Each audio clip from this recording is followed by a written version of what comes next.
हरिपुर नाम के एक छोटे से गांव में दो भाई रहा करते, विक्रम और विमल। जिसमें से बड़ा भाई विक्रम खूब पैसे वाला था। उसके पास जमीन जायदाद और ढेरों रुपया भी था। दरअसल उसने अपने पिता को झांसे में लिया और सारी जमीन जायदाद और प्रॉपर्टी अपने नाम लिखवा दी। वहीं छोटा भाई विमल बहुत गरीब था। उसके हिस्से में सिर्फ बेरोजगारी और गरीबी ही आई। वह अपनी पत्नी राधा और छोटे से बेटे कुणाल के साथ रहता। वह दिन रात मेहनत करता, फिर भी उसे अच्छे अवसर नहीं मिलते थे। घर में खाने के लाले पड़े थे। 2 वक्त का खाना बड़ी ही किस्मत से नसीब होता। दिवाली का समय पास आया। जहां विक्रम की हवेली सजी धजी थी, उसके पास रुपया पैसा, नया बिस्तर और खाने के लिए खूब सारे पकवान थे, रसगुल्ले, गुलाब जामुन और मलाई कोफ्ता। वहीं दूसरी तरफ विमल बहुत गरीब था। उसने सोचा, मैं अपने भाई के पास मदद मांगने के लिए जाता हूँ। हाँ हाँ, आप जरूर जाइए। अरे आपके सगे भाई हैं, हो सकता है कुछ मदद कर दे। ऐसा सोचकर विमल अपने भाई की हवेली पर पहुंचता है और वहां पर अपने भाई को देखकर उससे बात करता है। भैया, वो दरअसल मुझे आपसे छोटी सी मदद चाहिए। दिवाली का समय पास आ गया है। राधा बहुत बीमार है, बेटे की भी तबीयत खराब है। अगर मैं पास के दुकान से थोड़ा आटा चावल ले आऊं तो शायद कुछ मदद हो जाए। थोड़े से पैसे दे दीजिए भैया। अरे तुम्हें पता नहीं है, ये सारे पैसे ऐसे ही नहीं आए। इसके लिए मैंने दिन रात मेहनत की है, तब जाकर ये सब मिला है। अरे ये देखो, इतनी मेहनत से आया है और मैं तुम्हें यूं ही दे दूं? नहीं नहीं, मैं तुम्हारी कोई मदद नहीं कर सकता। माफ करना, आजकल खर्चे थोड़े बढ़ गए हैं। भैया, अगर आप पैसे नहीं दे सकते तो जमीन में से थोड़ा सा हिस्सा ही दे दीजिए। वो क्या है ना, मजबूरी है, वरना मैं आपसे कभी नहीं मांगता। तुरंत ही विक्रम अपने लठैत नौकरों को बुलवाता है और विमल को पिटवाकर वहां से भेज देता है। आज के बाद कभी जमीन जायदाद की बात मत करना। विमल भारी और कमजोर कदमों के साथ जंगल के रास्ते चलने लगता है। तभी पीछे से एक बुढ़िया आवाज लगाती है, बेटा थोड़ी मदद कर दो, थोड़ी सी लकड़ियाँ तोड़ दो। भूखी हूँ, कुछ भी नहीं खाया। जरा सी लकड़ियाँ तोड़ दोगे तो फिर मेरी मदद हो जाएगी, चूल्हा जल जाएगा। अच्छा माँ जी, ठीक है, लेकिन क्या इसके बदले में आप थोड़े पैसे दे देंगी? वो क्या है ना, मेरी भी मजबूरी है। हाँ हाँ बेटा, ये लकड़ियाँ मेरे घर तक पहुँचा दो काट के। इसके बदले में मैं तुम्हें खूब सारे पैसे दूंगी। ठीक है माँ जी। विमल जंगल से एक कुल्हाड़ी उठाता है और पास के ही पेड़ से डंडियां तोड़ने लगता है। देखते ही देखते वे खूब सारी डंडियां तोड़ के इकट्ठी कर लेता है। उसे अपने कंधों पर लादता है और भूखे पेट कमजोर कदमों के साथ चलने लगता है। बुढ़िया भी पीछे पीछे आती है, उसे अपने घर का रास्ता बताती है और खूब समय चलने के बाद दोनों बुढ़िया के घर पहुंच जाते हैं और विमल सारी लकड़ियां बरामदे में रख देता है। अच्छा बेटा, एक बात तो बताओ, तुम इतने दुखी और उदास क्यों दिख रहे हो? अरे माँ जी, आपसे क्या छुपाना, मेरी पत्नी राधा बीमार है। छोटे से बेटे कुणाल को दिवाली पे नए कपड़े चाहिए, पर मुझ अभागे के पास तो पैसे ही नहीं है। अच्छा बेटा, ऐसी बात है तो ये लो काजू कतली, लेकिन ये तुम्हारे खाने के लिए नहीं है। जिस जंगल के रास्ते हम दोनों आए थे, उसी जंगल में एक तरफ तुम्हें 4 पेड़ इकट्ठे खड़े दिखेंगे। उसके पीछे बहुत ही गहरी गुफा है। तुम्हें उस गुफा के अंदर जाना है। वहाँ पर 3 बोने रहते हैं। उन बोनों को काजू कतली बेहद पसंद है। तुम ये काजू कतली का डब्बा उन बोनों को दे देना और बदले में उनसे जादुई चक्की मांगना। फिर देखना तुम्हारी किस्मत कैसे रातों रात चमकती है। वह काजू कतली का डब्बा लेके विमल गांव के रास्ते चलने लगता है और मन ही मन बहुत खुश होता है। अब तो मेरे भाग खुलेंगे। जैसे ही जंगल के बीचों बीच आता है, उसे 4 पेड़ इकट्ठे खड़े मिलते हैं। वह बिना देर किए हुए गुफा के अंदर जाता है, अपनी गर्दन को थोड़ा सा झुकाकर, क्योंकि गुफा का रास्ता बहुत तंग होता है। गुफा के अंदर जाते ही उसे 3 बोने दिखते हैं। उसके हाथ में काजू कतली का डब्बा देख के उनके मुंह से तो लार टपकने लगती है। अरे वाह काजू कतली, ये मिठाई हमें दे दो। हाँ हाँ, बड़े दिनों से नहीं खाई है, जरा हमें दे दो, चख तो दे। हाँ हाँ, तुम्हारे लिए ही आया हूँ, लेकिन इसके बदले में मुझे वो जादुई चक्की चाहिए जो तुम्हारे पास है। फिर चाहे सारा डब्बा एक बार में चट कर जाओ। उसे बूढ़ी औरत की बात ध्यान आती है कि मिठाइयों के डब्बे के बदले उसे जादुई चक्की लेनी है। और विमल ऐसा ही करता है।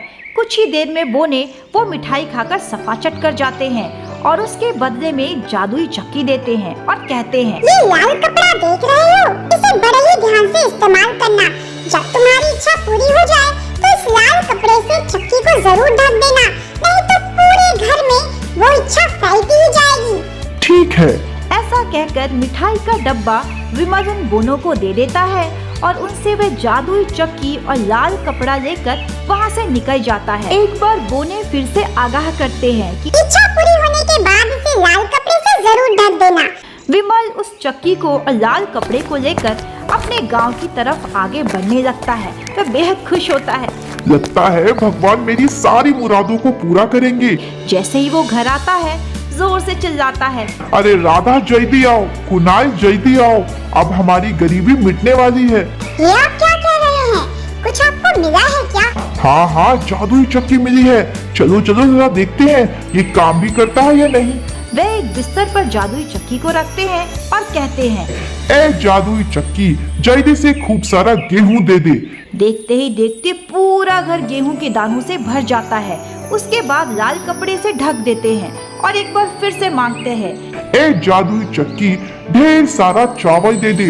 देखते ही देखते पूरे घर में चावल भर जाता है। फिर से लाल कपड़े से उस चक्की को ढक देते हैं। तीसरी बार में वो मांगते हैं, ए लाल चक्की, खूब सारी फल और सब्जियां दे दे। देखते देखते पूरा घर फल और सब्जियों से भर जाता है। अब तो खूब सारे बोरे में दाल, चावल और अनाज हो जाता है। बारी बारी विमल उन बोरों को कंधे पर लाद के पास के गोदाम में और बड़ी बड़ी दुकानों में जाता है और अच्छे दामों पर उन सारे अनाज के कट्टों को बेच देता है। देखते ही देखते खूब सारे हर रोज अनाज के कट्टे वह अपने घर में भर लेता है और धीरे धीरे करके उन्हें बेच के खूब सारा रुपया पैसा कमाता है। अब उनके पास गांव की जमीन पे एक सुंदर सा टिकाऊ मकान होता है। वे नए नए कपड़े खरीद लेते हैं। अब उनके पास खाने पीने, अच्छे कपड़े और शाही पकवान की कोई कमी नहीं होती। जैसे ही इस बात के बारे में बड़े भाई विक्रम को पता चलता है, मन में सोचता है, अरे वाह, इसके पास जाता हूँ, अपनी तिजोरियां और भर लूंगा। ऐसा सोचकर उस रात को वे खाने के बहाने विमल के घर जाता है और खाने में उसे 56 भोग मिलते हैं और वह वहां से चला जाता है। इस तरफ विमल और उसकी पत्नी एक बार फिर से चक्की से खूब सारा अनाज, फल और सब्जियां मांगते हैं। देखते ही देखते पूरे घर में फल, सब्जियां और अनाज भर जाता है। ये सब करते हुए विक्रम उसे दबे पांव देख लेता है और मन में सोचता है, ओहो, तो इनकी दिन दुगनी और रात चौगनी का ये माजरा है। सभी के सोने के बाद चुपके से विक्रम उनके घर से रसोई घर में चक्की चुरा कर रातों रात 9-2-11 हो जाता है। जल्दी से भागता हुआ अपने घर आता है। अरे भाग्यवान, जल्दी से सारे कपड़े जो भी कीमती सामान है जल्दी से बांध लो, हमें अभी इसी वक्त इस गांव को छोड़ना है। तभी उसकी पत्नी कुसुम कहती है, ये आप क्या कह रहे हैं? इतनी सारी तिजोरियां, रुपया, पैसा, जेवर, इतना बड़ा घर, इतनी जमीन जायदाद, और आप घर को छोड़ने की बात कर रहे हैं? हाँ भाग्यवान, जल्दी करो। अरे ये कोई ऐसी वैसी नहीं, जादुई चक्की है, तुम कपड़े तो बांधो। सभी मिलकर बड़े से ट्रॉली बैग में अपने कपड़े बांधते हैं और जादुई चक्की को साथ में लेकर गांव के रास्ते चलने लगते हैं। अरे भाग्यवान, ये कोई ऐसी वैसी नहीं, जादुई चक्की है। इसी चक्की की मदद से वो विमल दिन रात नोट छाप रहा था। अब हमारी बारी है करोड़पति बनने की। पूरा परिवार समुद्र और नाव के पास आता है। वहीं एक मछुआरे को वह पैसे देकर उसकी नाव खरीद लेते हैं और पूरा परिवार उस नाव में बैठ जाता है। तभी पत्नी कुसुम कहती है, अरे सुनिए जी, एक बार परख के देखते हैं। हाँ भाग्यवान, ठीक है।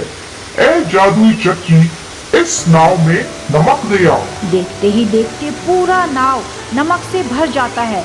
वजन इतना ज्यादा होता है कि वह पूरा परिवार डूबने लगता है और लालच के चक्कर में धीरे धीरे नमक के वजन से और जादुई चक्की के वजन से वह पूरी की पूरी नाव पानी में धंसने लगती है और पूरा परिवार वहीं डूबकर मर जाता है। दूसरी तरफ जादुई चक्की ना होने की वजह से विमल को कुछ खास फर्क नहीं पड़ता, क्योंकि वह बेहद मेहनती होता है। उसने पहले से ही अपने घर को बोरों से भर रखा होता है। वह हर कट्टे को बाजार में ले जाकर बेचता है और उनसे जो भी पैसा आता है उससे वह फिर से अनाज खरीद लेता है। इस तरह उसके परिवार का गुजारा बड़े ही सुख और संपन्नता के साथ चलता रहता है। ऐसे ही मजेदार और रोमांचक कहानियों के लिए चैनल के साथ जुड़े रहे। चैनल को लाइक, सब्सक्राइब करना ना भूलें।